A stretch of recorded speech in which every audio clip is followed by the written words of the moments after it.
oil and gas wells. You've probably seen them scattered around Colorado, maybe even in your neighborhood or next to your child's school. Well, thousands of these wells that are either depleted or no longer operating at all pose risks to our health and to the environment. Denver7 Investigates set out to uncover the threat of these so-called zombie wells. In fact, we partnered with ABC News Investigates and local TV stations across the country to test nearly 80 wells in 5 states. Denver7's Angelica Albaladejo joins us in the studio now. And Angelica, of those 80 wells, more than half were leaking oil or combustible gas at the time tested? That's right, Jessica. And here in Colorado, we found that some older wells are actually bigger polluters and maybe teetering on the edge of becoming the state's cleanup responsibility. You can't smell it, and usually you can't see it. The pollution that comes off of these facilities isn't easy to perceive with just your human senses. That's why Andrew Closter uses this specialized infrared camera to reveal toxic fumes and climate warming pollution coming off of old oil and gas wells. Closter documents pollution for the environmental nonprofit Earthworks. With his camera and these detectors, we went to more than a dozen well locations in northern Colorado, checking for leaks. We tested some wells known as orphans. Their operators deserted them, leaving the state to clean up their mess. These will continue to be a potential source of emissions if they aren't already, until they're taken care of. Colorado is already trying to clean up more than 900 orphaned wells and almost twice as many orphaned areas where drilling and production happened. But there's a looming risk Colorado will soon get burdened with more. Probably thousands of more sites that are sort of teetering on the edge of potentially becoming orphans. It's older wells, barely producing at all, yet still on the books as active. Like these low-producing wells in the small town of Frederick. Overgrown weeds, birds' nests tucked into pump jacks, and rusted-out equipment show us what state records confirm. In the last year, these wells produced a combined total of less than 1 barrel of oil per day. You know, as the years go on, if they don't get plugged and they don't get taken care of, these will continue to be a potential source of emissions. Like these two potential leaks we found, along with an old spill, a dried up puddle of petroleum. Closter reported these problems to the state in July. The operator says it checked and all of the equipment is functioning properly. They say Closter's videos show heat radiating from the pipes, not emissions leaks. A state inspector did go out there in late August and saw compliance issues they plan to follow up on. The state says it inspects wells on average every 1.7 years, but inspectors only dropped by this location every 3 to 4 years. So our concern with these facilities as they're sitting here on the landscape is that they're quite close to where people are. These wells are less than 500 feet from Frederick High School and its outdoor sports fields. The St. Vrain School District told us they've never heard from the operator about any potential concerns.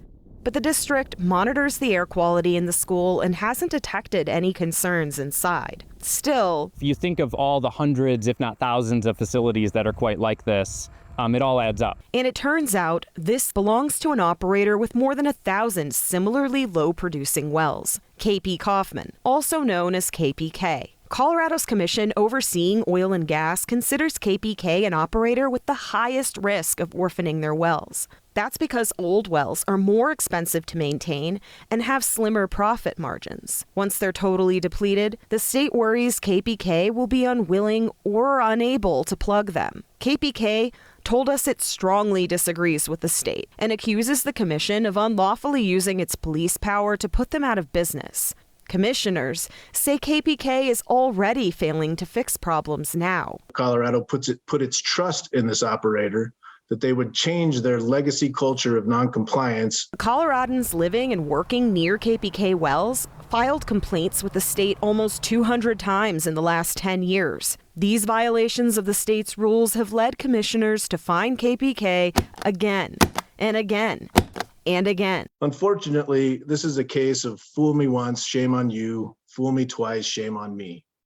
This commissioner will not be fooled twice. But even after Colorado ordered the company to pay more than $2 million in fines, KPK hasn't paid. Instead, The company is suing the state. KPK says it fully intends to plug its wells and is well positioned to do so through its subsidiary well service company. I'm frustrated. But Tracy Kreitz, the mayor of Frederick, told us last summer, in a town just 15 square miles wide, KPK has roughly 100 low-producing wells here. The state estimates cleanup will cost at least $100,000 per well. It's a small, minute amount to an oil and gas company, but it's everything to the town of Frederick. To cover those costs, Colorado's commissioners ordered KPK to pay out a total of roughly $133 million in bonds over the next 10 years.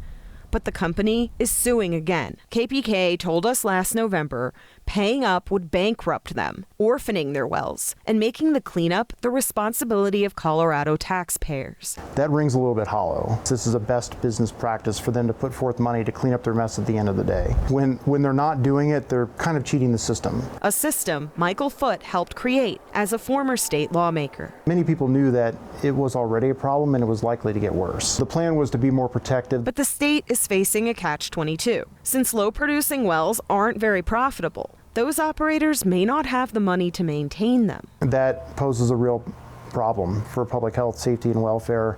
But when the state orders those operators to pay for fixes and cleanup, they just aren't doing it. Maybe they can't, maybe they just don't want to, but they're resisting the order to do it. Like we're seeing now with KPK. In the future, it would be better to try to identify companies that would be like KP Kaufman and see if they can intervene a little bit sooner. That's why Colorado is starting up a program to plug low-producing wells. With help from a $12.6 million federal grant, the state plans to prioritize old wells emitting climate-warming methane. You know, the overall air quality impact of that could be quite large. But it'll take time and a lot more money. Till then, you're sort of just waiting.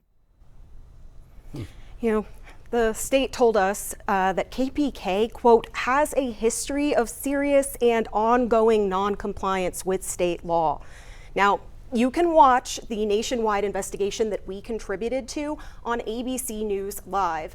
And next week, we'll take you to one of Colorado's nearly 1,000 orphaned wells that have already been left behind by operators who can't or won't take responsibility for the cleanup themselves. And we're going to see how the state is handling that cleanup. And already more to dig into tonight. That's unbelievable. And just last night, KP Kaufman sent you a letter calling on the federal government to investigate Colorado's orphan well program. Yes, that's right, Jessica. You know, it is a complaint that they made to the U.S. Department of Interior accusing Colorado of malfeasance. Now, the state denies what it calls baseless allegations from KPK and said it will continue to do everything it can to ensure KPK lives up to its obligations to the people of Colorado. And I am going to read through this and follow up with the state and federal government and let you all know what I find. For Denver7 Investigates, I'm Angelica Albaladejo. That's not a letter, that's a novel. Thank you, Angelica. You can read the full story online right now. Just head to our website, Denver7.com.